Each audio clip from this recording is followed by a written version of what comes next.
మొట్టమొదటి factory outlet Mukunda jewellers ఈ నెల 11న సోమాజిగూడలో గొప్ప ప్రారంభం. కూకట్పల్లి, ఖమ్మం, కొత్తపేట. నమస్కారం గురుగారు. శ్రీమాత్రే నమః.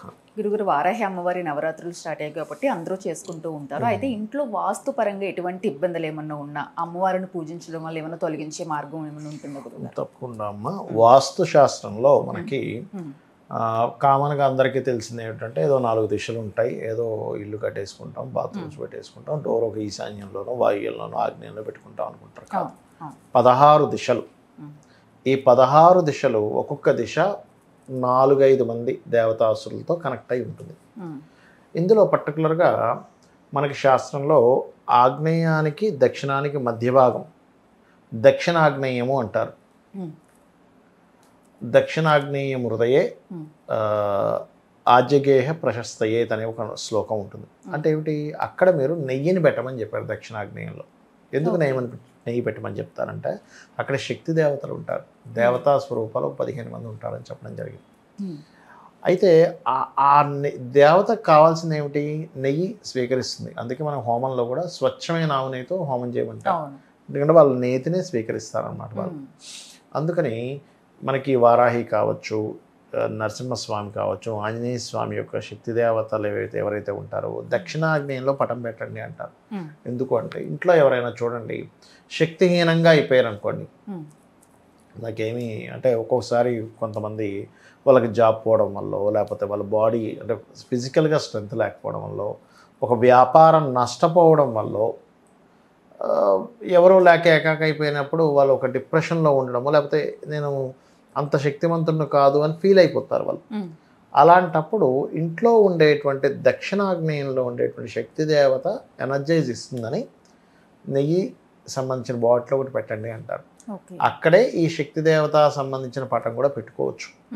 శక్తిని ఇచ్చేటువంటి దేవతలు వారాహి కావచ్చు, నరసింహస్వామి కావచ్చు, ఆంజనేయ స్వామి కావచ్చు, అమ్మవారి రూపాలు ఏదైనా కొంచెం దుర్గా రూపం కావచ్చు, ఇవన్నీ అక్కడ పెట్టండి. ఒకవేళ మీకు ఆ ప్రాబ్లం ఉంటేనే, అదర్వైజ్ నో ప్రాబ్లం, మామూలుగా మీరు పూజా మందిరంలో పెట్టుకోవచ్చు అని చెప్పారు. అలాగే కొంతమందికి వాస్తుపరంగా దక్షిణాగ్నేయం పాడైనా కూడా శక్తి నశిస్తుంది. అంటే చాలామంది తెలియక ఏం చేస్తారంటే ఆగ్నేయంలోనూ దక్షిణాగ్నేయంలోనూ బాత్రూమ్ పెట్టేస్తారు. అప్పుడు ఏమవుతుంది, ఇంట్లో ఉండేటువంటి శక్తి దేవతల యొక్క ఎనర్జీ తగ్గిపోయింది మీకు అక్కడ. అంటే ఎలా అంటే ఇప్పుడు పైన ట్యాంక్ ఉంది, పైనుంచి ట్యాంక్లో వాటర్ ఇంట్లోకి రావాలి, మధ్యలో ఎక్కడో బ్లాకేజ్ ఏర్పడింది, వాటర్ వస్తుందా? రాదు. ఆ రకంగా ఆ బ్లాకేజ్ ఏర్పడడం వల్ల ఎలా అయితే వాటర్ ట్యాంక్లో ఉన్న వాటర్ రాదో, ఇక్కడ ఉండేటువంటి కాంబినేషన్ ఏదైతే ఉందో దక్షిణాగ్నేయంలో బాత్రూమ్ ఉండడం వల్ల కూడా జరుగుతూ ఉంటుంది. అయితే ఇండివిజువల్ హౌస్ అనుకోండి, మీరు మార్చుకోగలుగుతారు, బాత్రూమ్ తీసి ఇంకో దగ్గర కట్టుకోవడం. అపార్ట్మెంట్ అనుకోండి అంత ఈజీ కాదు, అందరు పైప్ లైన్స్ ఒకవైపు ఉంటే ఇంకో వైపు కుదరదు.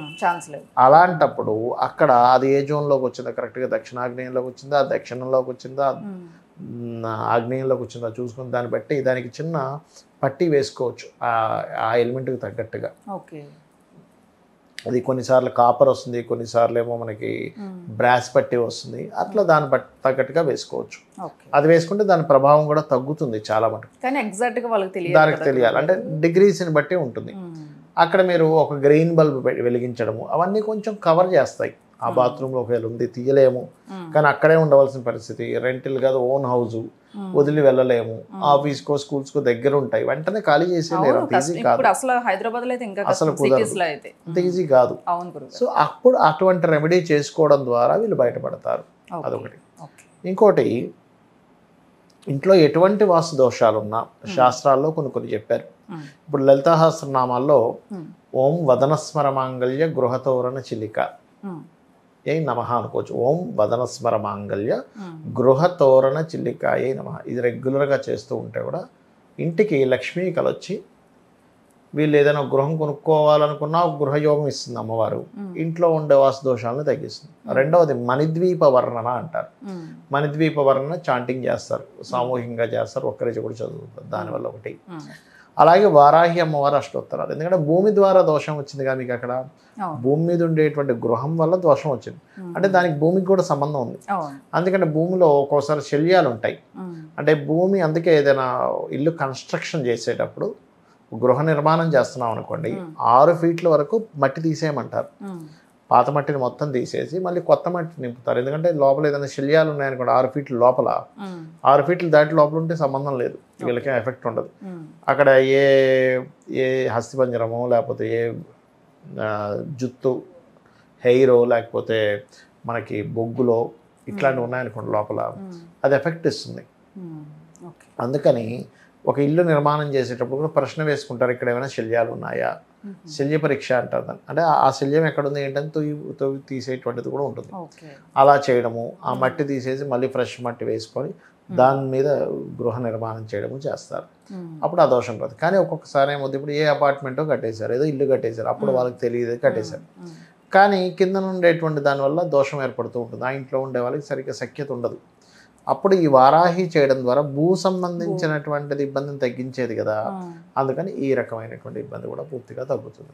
ఓకే, అమ్మవారి అంటే భూమికి సంబంధించి అన్నారు కాబట్టి అంటే భూమి మీద అంటే భూమిని రక్షించిన వాడు కదా వరాహమూర్తి, ఆవిడ యొక్క శక్తి వారాహి. కాబట్టి దానికి ఆ శక్తి ఎక్కడైతే ప్రసరింప జరుగుతుందో అక్కడ ఉండే దోషం పోతుందిగా, అట్లా అనమాట. ఏమైనా మంత్రం ఏమన్నా ఉంటుందా గురుగారు? ఇందాక నేను చెప్పినట్టుగా వదన్ స్మర మాంగళ్య గృహతోరణ చల్లిక ఓం వారాహిదేవి అయి నమః చేసుకోవచ్చు, మన ద్వీపవర్ణం కూడా చేసుకోవచ్చు పూర్తిగా. ఓకే, అయితే ఈ అమ్మవారి నవరాత్రులు వాస్తు ప్రాబ్లం ఉన్నా కూడా క్లియర్ చేసుకునే అవకాశం ఉంది చక్కగా. అవును, మీరు కూడా చెప్పారు కాబట్టి చక్కగా చేసుకుంటారు గురుగారు. నమస్తే. శ్రీమాత్రే నమః.